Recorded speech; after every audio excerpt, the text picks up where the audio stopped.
Salut les amis, je voulais vous faire une vidéo sur... j'étais en train d'écouter tout à l'heure la chanson, la nouvelle chanson sur les Confinis de Pierre Perez. Ça fait bien rire quoi. Il va bientôt être en concert dans toute la France, il va être en tournée, donc il va la chanter. C'est une chanson sur la crise sanitaire, disons, le confinement et le coronavirus quoi. Donc, ça fait bien rigoler quoi. C'est les Confinis, donc c'est c'est Pierre Perez quoi. Depuis 50 ans avec ses chansons. Bon, il amuse la France et donc c'est un chanteur, bon, on connaît ses chansons, quoi.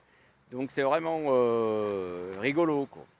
Et puis, en fait, on est en train de penser, là, quand on voit le comportement des gens dans beaucoup de pays, quoi, des populations dans beaucoup de pays, notamment en Grande-Bretagne, qui retirent leur argent des banques. Il paraît qu'il y a une panique bancaire, quoi, une faillite annoncée, parce que il y a les fonds obligataires, ils veulent retirer voilà, les assurances-vie, par exemple.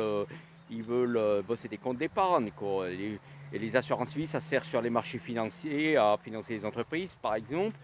Et il y a beaucoup de gens qui veulent retirer, par exemple, leur argent des banques et notamment leur assurance vie. Donc ça inquiète, vous savez, les banquiers comme ils sont, quoi. Quand les banques, quand vous commencez à retirer votre argent, ils vous fixent une limite, et ils n'aiment pas trop, ils se demandent ce que vous allez en faire, ils n'aiment pas trop, quoi. Donc il paraît que voilà, il y a une panique bancaire parce que les gens craignent, voilà, il y a l'incertitude, il y a des problèmes économiques, donc une crise qui s'annonce, un krach boursier. Donc ce qu'il y a, c'est que voilà, il y a beaucoup de gens, il paraît, dans beaucoup de pays qui veulent retirer leur argent et leur placement, tout ça, et ça crée de la panique, tout ça. Et est-ce que c'est pas une fait, voilà, il y a peut-être au niveau économique, les banques peut-être qu'elles vont être en faillite, quoi, on ne sait pas, quoi. Et je veux dire, les entreprises, elles se financent sur les marchés financiers ou par les banques. Donc si admettons les gens retirent leur argent, tous les placements, les assurances vie et tout, ça va créer de l'incertitude et de la panique sur les marchés financiers notamment. Donc on ne sait pas trop où on va économiquement, il y a de l'incertitude et est-ce que c'est pas annonciateur voilà, d'un krach ou d'une grave crise ou je veux dire ou voilà, d'une faillite des banques quoi. Ça c'est clair. Surtout dans le monde dans lequel on vit, quand on voit je veux dire certains individus comme Trump, on se demande s'il a pas bon il a un peu il a un grain un peu, je sais pas, moi, on a l'impression qu'il est un peu fou, quoi. Je ne sais pas, mais vraiment, c'est avec des individus comme ça, c'est étonnant. Quand on sait, par exemple, il y a une chose dont je voulais vous parler, c'est l'affaire de pédocriminalité qui est très grave, là, l'affaire Epstein.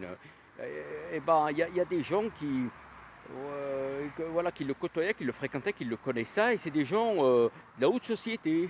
Voilà, c'est le prince Édouard, le fils de la reine d'Angleterre. Le prince Édouard, c'est quand même le fils de la reine d'Angleterre. Le prince Albert de Monaco, Bill Gates, Bill Clinton, Donald Trump.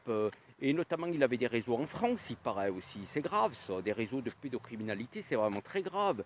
Et une immoralité pareille, des perversions, un vice pareil, c'est vraiment répugnant et honteux.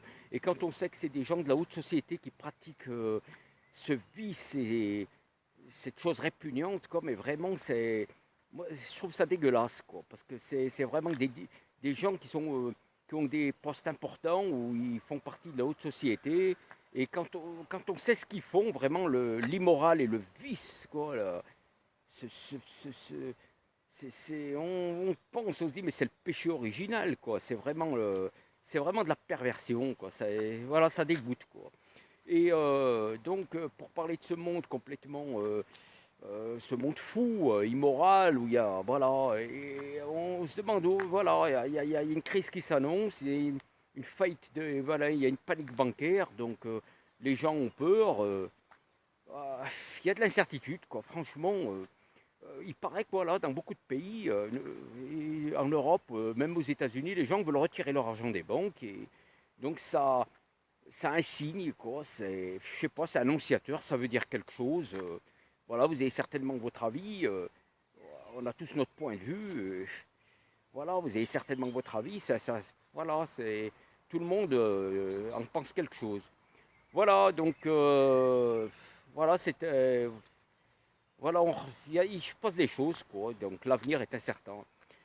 Donc sur ce, je vous dis voilà, à bientôt et salut, à bientôt.